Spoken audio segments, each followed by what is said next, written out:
Hi, I'm SS Wilson, and this time I've got old video of a pretty big moment in Tremors, the roof of Chang's market collapsing. Stunt people, come on up to the roof, please. But I want to give a little backstory here. This big mechanical effect was rather unusual because it wasn't done by the mechanical effects department. Some of you may remember several episodes back me talking about our production designer Ivo Cristanti and the huge impact he had on Tremors. Early in pre-production, as he was designing the sets, he came to us and said, I can make the store with the collapsing roof feature built in.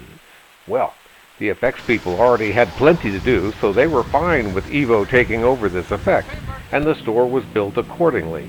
Unfortunately, there's no video of how it worked. The best I can do is let you hear me describing it to people, which I did a lot because it was one of my favorite things to do on my tours early on. Here I am giving it to my dad. In front of the store, used to be Fan Band store, now it's called Walter Chang store. Steve was saying that there's no inside. Right, there's no inside. But it's designed to shake, or, is that right? The whole roof is in 6 sections sitting on truck springs. Uh-huh. The only thing holding up the roof are these 6 truck springs, so that 6 sections of the roof can wiggle independently and tilt up to about 30 degrees. All this mechanism completely filled up the building. The store interior that you see in the movie was shot much later on a sound stage. When they want the roof to move, they pull out these support beams. They drop several hundred pounds of sand down through this trapdoor, attached to all these pulleys, and the whole roof caves in to a fixed point. So the stunt people can ride it right down, and they know that it won't go beyond a certain point. The stunt people tried it out this morning. It worked good. Oh, great, my God. Now, I will get to the stunt, but I'm saving it for the end. I'm going to go out of order here to show something that happened a little later this same day. By this time in our shooting schedule, it was usually quite hot. Just a few days before, this is how the crew had been dressed. So we were quite unprepared for what happened right after the big stunt on this day. All right. We have hail at this time. It is hailing. It is lunchtime. People are hiding in their tent. Oh, it's over as soon as it started. Boy, that was fast. They say if you don't like the weather. Yeah, I think you're right. We finally got hail. I think that's it, isn't it? No, that wasn't it. The hail came back, and it kept going and going. And all we could do was sit and wait.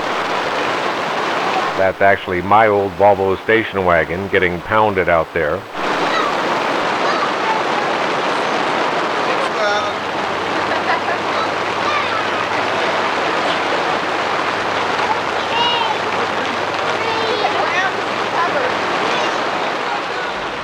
Eventually, it started to slow down, and we could think about getting out from under cover.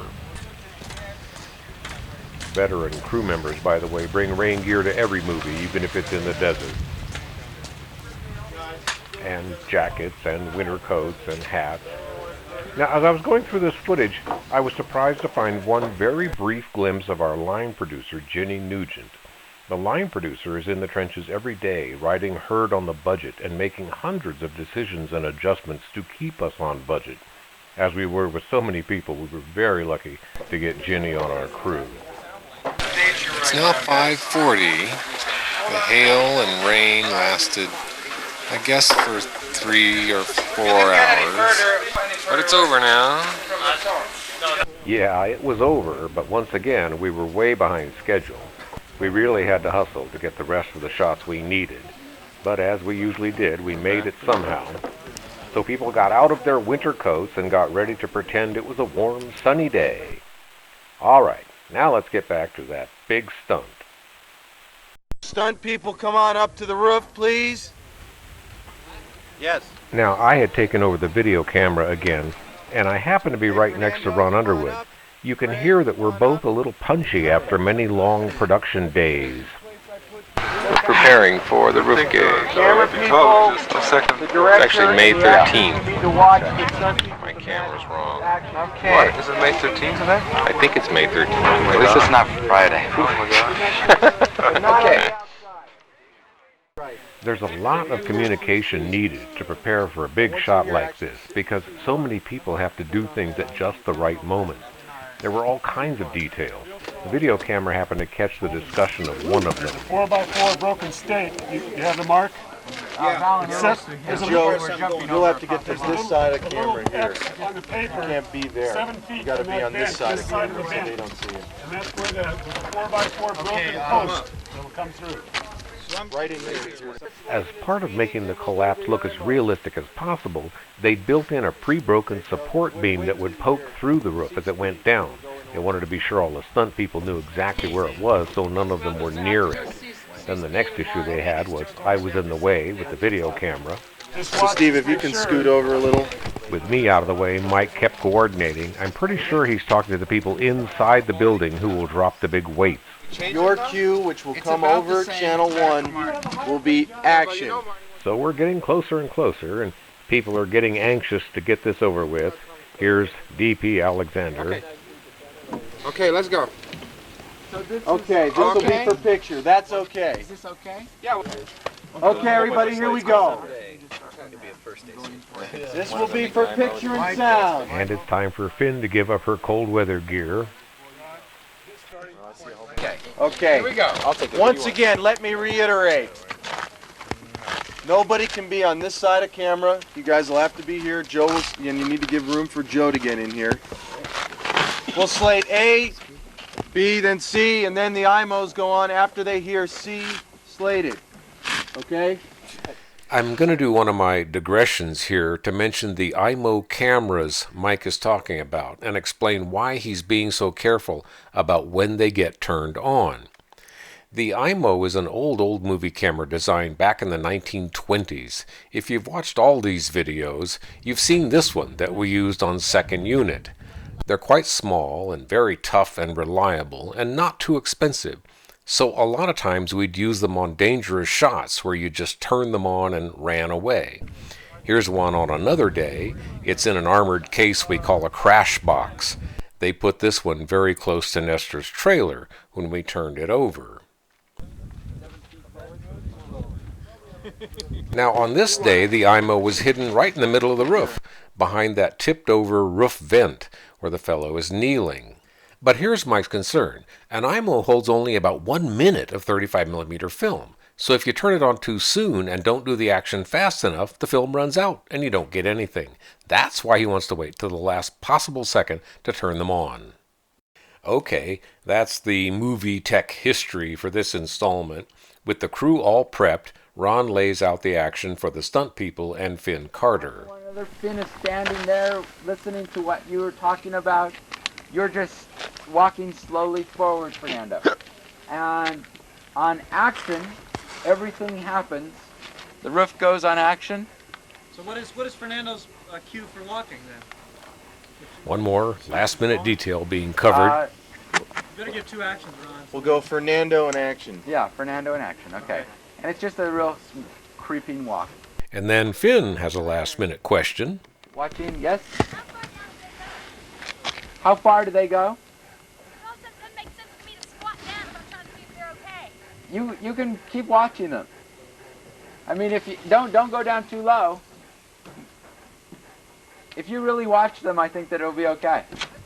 If what Ron said sounds a little strange, here's the reason. An odd thing that happens in shooting is that because of the camera angle, actors sometimes have to look in an unnatural direction in order to look like they're looking in the right direction on film. So Finn is just double-checking what we call her eye line, and Ron is telling her that in this case she can just naturally watch the stunt guys. Okay. You ready? Ready? Here we go. Peter, have your hand on the switch? And roll sound. Speeding. Yes, Joe is moving after the shot. The camera assistant's waiting for his cue to turn on that IMO. B marker! B mark! Hands down. Okay. Okay. Get out of there, Pete. Is everybody set? We're set. Okay. And Fernando, action! Action.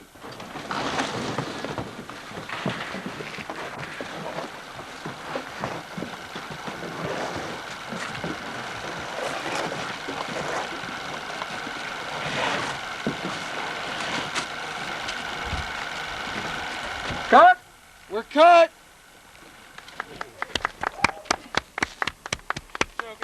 That's a cut. By the way, we did in fact use about 1 second of the film from that little IMO, and here it is.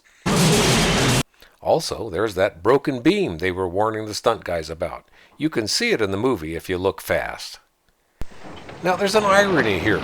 Of all the effects in the movie, this one was probably the easiest to redo. You just removed the weights underneath, and the roof instantly sprung back to level by itself. But there was no need. The take was perfect, and we got Ron's typical understated approval. How was everybody's camera for that? That was very nice. Then apparently I got in the way again. Hey, Steve, hang a right or a left or something. Hey, Steve. Hanging. Hey, no, Steve. Ron, hang a right. And then, like most of these old videos, this one just stops. So I'll see you next time.